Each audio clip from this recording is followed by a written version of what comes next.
नमस्कार दोस्तों, आज की वीडियो में हम देखेंगे एवरेज स्पीड निकालने का तरीका। एवरेज स्पीड की जब भी बात करते हैं तो आप जनरली फॉर्मूले से यूज़ करते होंगे एवरेज स्पीड निकालने के लिए।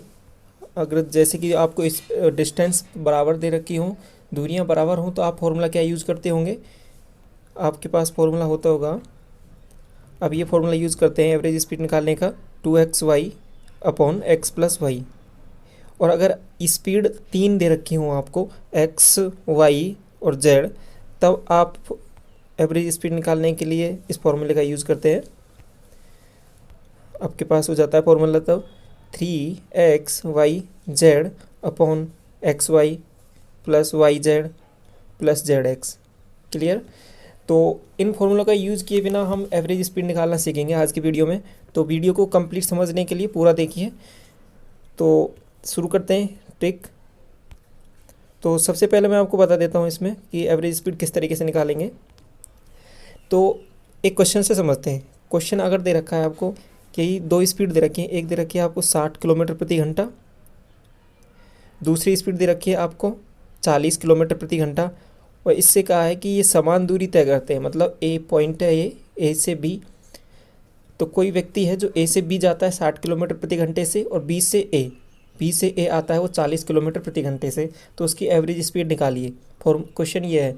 तो इसमें हम एक तो फॉर्मूले से यूज़ कर सकते हैं जो हम पहले से करते आते हैं कि 2xy upon x plus Y, लेकिन हम इस बार फॉर्मूले को यूज़ नहीं करेंगे। तो कौन सा कंसेप्ट यूज़ करेंगे हम कंसेप्ट यूज़ करेंगे कि औसत चाल बराबर होता है आपका कुल दूरी बटे कुल समय। ये वाला कंसेप्ट यूज़ करेंगे। तो अब यहाँ पर मैं इसको सही आसान तरीके से किस तरीके से कर सकूँ। 40 और 60, इसका एलसीएम क्या होगा मेरे पास, 40 और 60 का एलसीएम हो जाएगा मेरे पास 120। क्लियर। तो मैं डिस्टेंस 120 मान लूँगा यहाँ तक। ठीक है। तो एवरेज स्पीड ये क्या हो जाएगा, अब ए से बी तक 120 हो गई और बी से ए तक 120 हो गई। तो दो बार हमने चली है 120 दूरी यहाँ तक। ठीक। अब ये तो हो गई टोटल डिस्टेंस, ऊपर हमने एवरेज स्पीड के लिए ले ली। अब नीचे क्या लेना है, टोटल टाइम। टोटल टाइम कैसे निकालेंगे कि 60 को, अगर 60 की स्पीड से मैं 120 किलोमीटर की दूरी तय करता हूँ तो कितना टाइम लगेगा मेरे पास। 60 का भाग दे दूंगा मैं 120 में, मेरे पास आ जाएगा 2 घंटे। अब उसके बाद मैं 40 की स्पीड से चलूँगा 120 को, तो मेरे पास टाइम कितना आ जाएगा, 3 घंटे आ जाएगा मेरे पास यहाँ पर आंसर। अब इसको मैं सॉल्व करूँगा तो क्या आ जाएगा आंसर, यहाँ पे देखो। ये ऊपर बन गया 2 गुणा 120 और नीचे बन गया आपके पास 5 से मैंने ये काटा 24 बार, 24 पंजे 120 होता है आपका। और 24 को जब 2 से मल्टीप्लाई करूँगा तो आपके पास आंसर आ जाएगा 48 किलोमीटर प्रति घंटा। यही आपका आंसर होगा यहाँ पे। तो ये तो एक क्वेश्चन था। इसके बाद एक क्वेश्चन और देख लेते हैं। यहाँ पे एक क्वेश्चन और बता देता हूँ मैं आपको। हाँ, तो नेक्स्ट क्वेश्चन ले लेते हैं एक। अगर आपको क्वेश्चन दे रखा है कि एक स्पीड दे रखी है, ये ए और बी पॉइंट है, इधर से जाने के पर स्पीड दे रखी है आपको 12 किलोमीटर प्रति घंटा, और इधर से इधर आने पर, बी से ए आने पर आपको स्पीड दे रखी है 4 किलोमीटर प्रति घंटा। क्लियर। 4 किलोमीटर प्रति घंटा ये स्पीड दे रखी है। तो दो स्पीड दे रखी है, तो हम डायरेक्ट क्या करेंगे, हम एलसीएम मानेंगे इसका 12 और 4 का। 12 और 4 का एलसीएम आ जाएगा 12, और 2 बार दूरी तय कर रहे तो 2 से मल्टीप्लाई कर देंगे बटे 12 को 12 से चलेगा तो 1 आ जाएगा आपके पास, प्लस 12 को 4 से चलेगा तो कितना आ जाएगा आपके पास, 3 आंसर। तो कितना नीचे क्या बन रहा है, 4 को मैं 12 से भाग दूंगा 3, और 3 को 2 से मल्टीप्लाई करूंगा 6, तो 6 आंसर आ जाएगा यहाँ पे। तो एवरेज स्पीड क्या हो गई आपके यहाँ पे पास, एवरेज स्पीड हो जाएगी आपके पास 6 किलोमीटर प्रति घंटा। क्लियर। आपको समझ में आ गया होगा। एक सवाल और देख लेते हैं यहाँ पे। एक सवाल और मैं आपको बता देता हूँ यहाँ पे। अगर मैंने एवरेज स्पीड निकालनी है,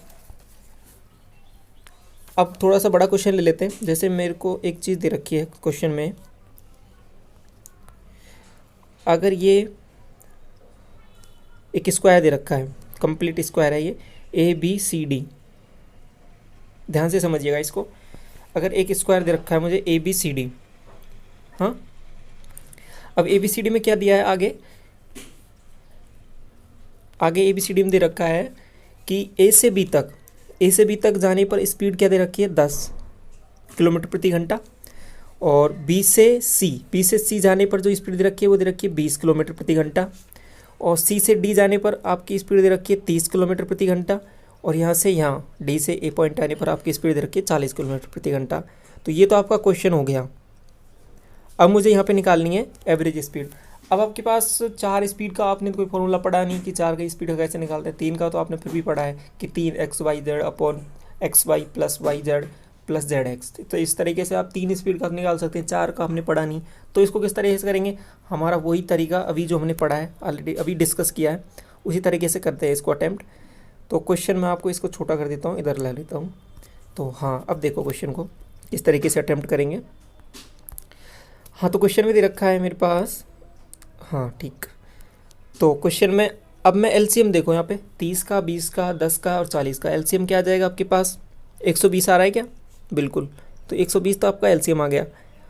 डिस्टेंस कितनी है, 4 डिस्टेंस है ना ये, बिल्कुल 4 बंदे हैं ना, तो 4 से मल्टीप्लाई कर देंगे। 2 बंदे थे तो 2 से मल्टीप्लाई कर देंगे। क्लियर है। तो इस डिस्टेंस को कितनी बार कवर किया जा रहा है, 4 बार कवर किया जा रहा है। तो मैंने प्रत्येक डिस्टेंस कितनी मान ली, 120 मान ली। क्लियर यहाँ तक। अब उसके बाद में क्या करूँगा, मैं 120 को 10 की स्पीड से चलूँगा तो कितना टाइम लगेगा मेरे पास, 12 घंटे। प्लस बी से सी, 20 की स्पीड से 120 दूरी को तय करूँगा तो यहाँ पे आ जाएगा 6 घंटे। इस तरीके से यहाँ पे आ जाएगा 4 और इस तरीके से यहाँ पे आ जाएगा 3। तो ये आपका आंसर हो जाएगा। इसको सॉल्व कर लेंगे। तो इसको मैं सॉल्व कर लेता हूँ यहाँ पे। तो नीचे मैंने सबको ऐड किया तो नीचे बन जाएगा मेरे पास 12 6 18, 18 और 7 25। तो नीचे तो बन गया 25 और ऊपर मैंने मल्टीप्लाई किया है इसको, 12 चौके 48, तो 480 बन रहा है ऊपर। क्लियर। तो इसको मैं थोड़ा सा और सिंप्लीफाई कर लूँ, इसको थोड़ा सा काट लूँ मैं, इसको 5 से काटा मैंने तो ऊपर बन रहा है 96, पन्ना में 45, 5 के 30। क्लियर। और नीचे बन रहा है आपके पास 5। तो ये आपका आंसर हो जाएगा 96/5 किलोमीटर प्रति घंटा। आई हो आपको समझ में आ गया होगा। ठीक है। तो हमने इसमें क्या देखा, बेसिकली हम एलसीएम लेके क्वेश्चन को सॉल्व करेंगे। एलसीएम लेके मेरे पास 2 स्पीड दे रखी हो तो मैं उन दोनों का एलसीएम ले लूँगा। एलसीएम को मैं डिस्टेंस मान लूँगा और जितनी स्पीड दे रखी है, जैसे 2 स्पीड दे रखी हैं तो 2 से मल्टीप्लाई कर दूंगा। 3 स्पीड दे रखी हैं तो 3 से मल्टीप्लाई कर दूंगा। अगर मेरे पास 3 स्पीड दे रखी होती तो मैं 3 से मल्टीप्लाई कर देता, और अगर मेरे पास 4 स्पीड दे रखी होती तो मैं 4 से मल्टीप्लाई कर देता। क्लियर है। तो अभी जैसे लास्ट वाले क्वेश्चन में हमने देखा था कि 4 स्पीड दे रखी थी, यहाँ पे ये 4 स्पीड दे रखी थी, 1 2 3 और 4, तो मैंने इसको 4 से मल्टीप्लाई कर दिया।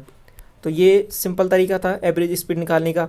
एक चीज़ हमेशा ध्यान रखनी, ये तरीका हम तभी यूज़ करेंगे जब आपके पास डिस्टेंस है वो समान हो, दूरी जो चली गई है वो समान हो। क्लियर है। तो हमने जैसे कि यहाँ पे समान दूरी मानी है 120, तो वो दूरी क्या मानी है हमने, बेसिकली वो दूरी हमने मानी है इनका एलसीएम। तो ये चीज़ का ध्यान रखेंगे इसमें। आई होप आपको समझ में आ गया होगा। Thank you.